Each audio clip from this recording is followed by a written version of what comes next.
ஏற்பாடு செய்து நடத்தி கொண்டிருக்கக்கூடிய சென்னை கிழக்கு மாவட்ட கழகத்தினுடைய செயலாளரும் மாண்புமிகு அமைச்சருமான அண்ணன் திரு சேகர்பாபு அவர்களே, விழாவில் சிறிது நேரத்தில் கலந்து கொள்ள இருக்கின்ற மாண்புமிகு அமைச்சர் மாவட்ட கழக செயலாளர் அண்ணன் திரு மாசு அவர்களே, சென்னை மாநகர மேயர் சகோதரி பிரியாராஜன் அவர்களே, சட்டமன்ற உறுப்பினர்கள் அண்ணன் திரு தாயகம் கவி அவர்களே, அண்ணன் ஜோசப் சாமுவேல் அவர்களே, சகோதரர் பரந்தாமன் அவர்களே, சகோதரர் வெற்றியழகன் அவர்களே, முன்னாள் சட்டமன்ற உறுப்பினர் சகோதரர் KS ரவிச்சந்திரன் அவர்களே, சகோதரர் தமிழன் பிரசன்னா அவர்களே, பகுதி கழக செயலாளர்கள் அண்ணன் ராஜசேகர், அண்ணன் முரளி, அண்ணன் சாமி கண்ணு, அண்ணன் தமிழ்வேந்தன், சகோதரர் வேலு, சகோதரர் சுதாகர் உள்ளிட்ட கழகத்துடைய நிர்வாகிகளே, மாநகராட்சி மண்டல குழு தலைவர்கள் அண்ணன் திரு கூபி ஜெயின், அண்ணன் BK மூர்த்தி, அண்ணன் ஸ்ரீராமுலு, சகோதரி சரிதா மகேஷ்குமார் அவர்களே, மாவட்ட கழக நிர்வாகிகள் அண்ணன் ஏகப்பன், அண்ணன் திரு தேவ ஜவஹர், அக்கா புனிதவதி எத்திராசன், அண்ணன் திரு தேவன், அண்ணன் ஆசாத் அவர்களே, அண்ணன் விஜயகுமார், அண்ணன் சந்தரு, சகோதரர் மகேஷ்குமார் உள்ளிட்ட அனைத்து செயற்குழு மற்றும் பொதுக்குழு உறுப்பினர்களே, அண்ணன் பிரபாகரன், சதீஷ்குமார் உள்ளிட்ட அனைத்து வட்டக்கழக செயலாளர்களே, இளைஞரணி உள்ளிட்ட அனைத்து அணிகளுடைய நிர்வாகிகளே, உறுப்பினர்களே, மாவட்டத்துடைய உறுப்பினர்கள் உள்ளிட்ட உள்ளாட்சி அமைப்புகளுடைய பிரதிநிதிகளே, வந்திருக்கக்கூடிய பகுதி கழக வட்டக்கழக செயலாளர்களே, சிறப்பான வரவேற்பு அளித்த கழகத்தைச் சேர்ந்த அனைத்து அணிகளைச் சேர்ந்தவர்களே, கழகத்துடைய மூத்த முன்னோடிகளே, வந்திருக்கக்கூடிய நிகழ்ச்சியுடைய உண்மையான சிறப்பு விருந்தினர்கள், வந்திருக்கக்கூடிய மணமக்களே, மணமக்களுடைய பெற்றோர்களே, உற்றார் உறவினர்களே, முத்தமிழர் கலைஞருடைய உயிரினும் மேலான அன்பு உடன்பிறப்புகளே, அத்தனை பேருக்கும் என்னுடைய காலை வணக்கத்தை தெரிவித்துக் கொள்கிறேன். இந்திய ஒன்றியத்துடைய நம்பர் 1 முதலமைச்சர் என்று அனைவராலும் போற்றப்படக்கூடிய கழகத் தலைவர் அவர்களுடைய 72வது பிறந்த நாளை முன்னிட்டு சென்னை கிழக்கு மாவட்டம் ஏற்பாடு செய்திருக்கக்கூடிய அண்ணன் சேகர்பாபு அவர்கள் ஏற்பாடு செய்திருக்கக்கூடிய 72 இணையர்களுக்கு உங்கள் முன்னிலையில் இந்த திருமணத்தை நடத்தி வைப்பதில் நான் மிகுந்த மகிழ்ச்சி அடைகின்றேன். அவர்கள் அத்தனை பேருக்கு என்னுடைய வாழ்த்துக்களை தெரிவித்துக் கொள்கின்றேன். கலைவாணர் அரங்கத்தில் நிகழ்ச்சிகள் நடந்திருக்கு.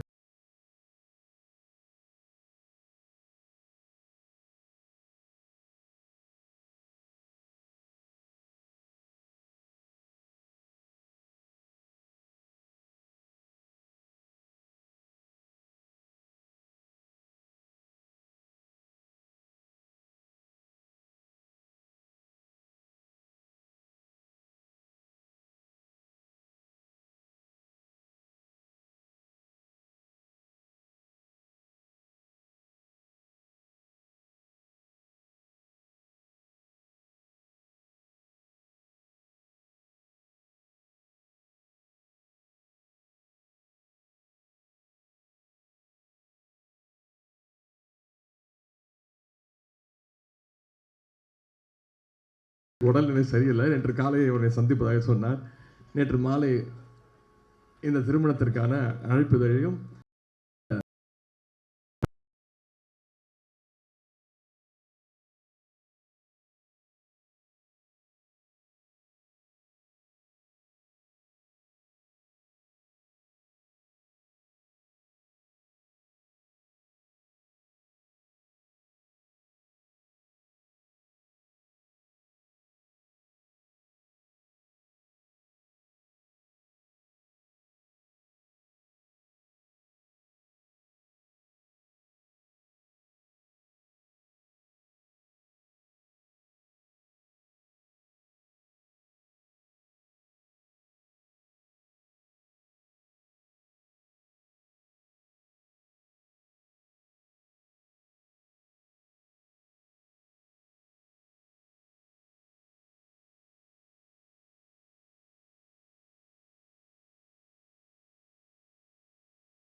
625 கோடி முறை பயணங்கள் மேற்கொண்டிருக்கிறாங்க. இதுதான் அந்த திட்டத்துடைய வெற்றி. ஒவ்வொரு மகளிரும் மாதம் 800 ரூபாயிலேருந்து 850 ரூபா வரைக்கும் சேமிக்கிறாங்க. அது மட்டுமல்ல, பல்வேறு திட்டங்கள். பெண்கள் வீட்டை விட்டு வெளில வரணும், படிக்கணும், குழந்தைங்க படிக்கணுங்கிறதுக்காக 1ஆம் வகுப்புலேருந்து 5ஆம் வகுப்பு வரை படிக்கக்கூடிய குழந்தைங்களுக்கு முதலமைச்சர் காலை உணவு திட்டம் இந்தியாவிலே எந்த மாநிலத்திலும் கிடையாது. மதிய உணவு திட்டம் இருக்குது.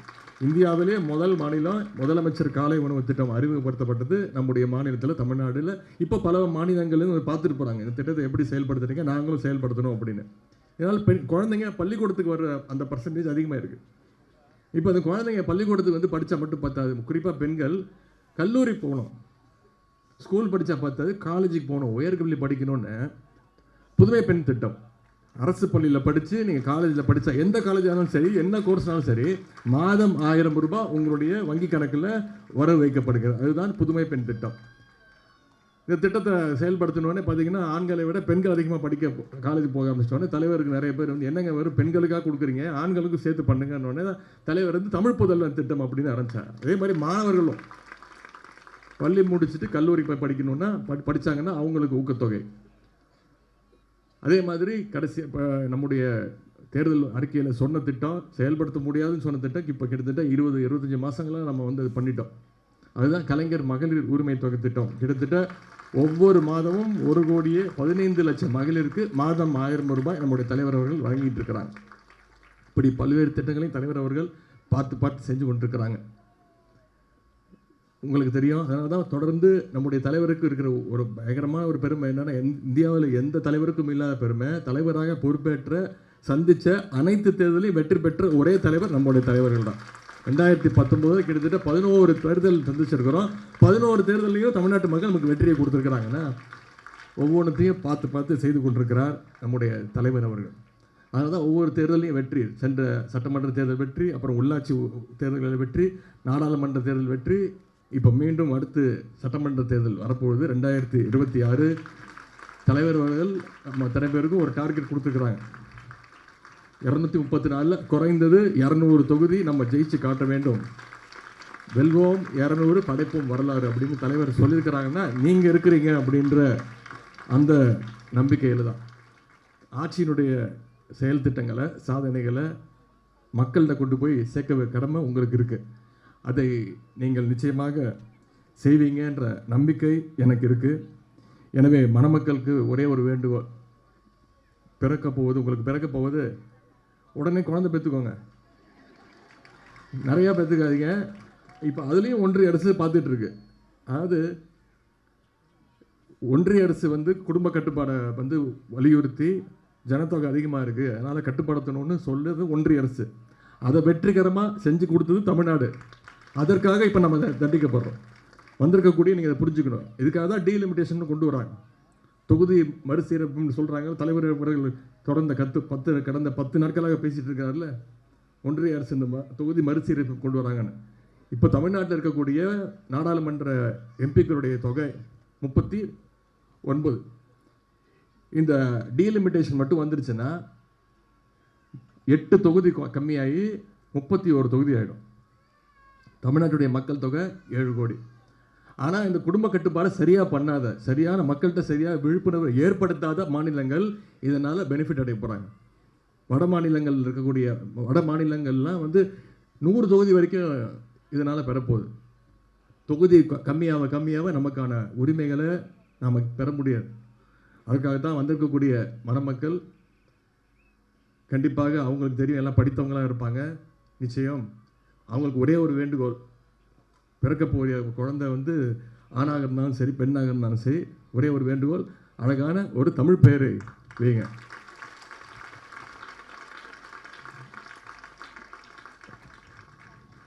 எனவே வந்திருக்கக்கூடிய மணமக்கள்